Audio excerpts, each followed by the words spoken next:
I have the privilege often of coaching young professionals. And yesterday I got a call out of the blue from a young professional who is actually looking for a new job. And when I picked up the phone, this young woman just dove right in. Hey, Molly, I went on an interview. It didn't go as well as I wanted. I got some feedback, and it was about how I wasn't as personable.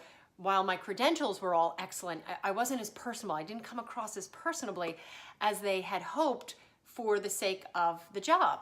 And what struck me in the moment was that the young woman to whom I was speaking was in fact with me being extremely direct, which I love, but also missing a few key connection points. Ask me how I was, checking to see if this was a good time for me to speak. So her panic and the breathlessness of the way she was speaking to me, I imagined was actually kind of the affect that she was showing in the interview, which might have gotten her the very feedback that she was so concerned about.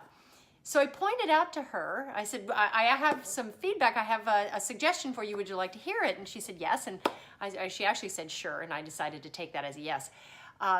And when I told her this might be a little bit, what I just experienced might be a little bit of what the interviewers experienced, which is in your panic, your breathlessness, your directness, leaving off the niceties of a conversation might have given the impression that you're not a personable person. So before going into your next interview, thankfully she has another shot, be sure to breathe. Be sure to take a pause before diving in.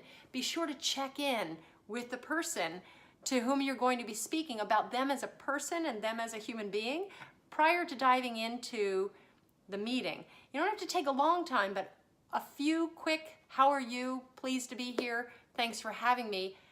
Is this still a good time for you? Those kinds of phrases will win you all kinds of connection points. So good luck with that.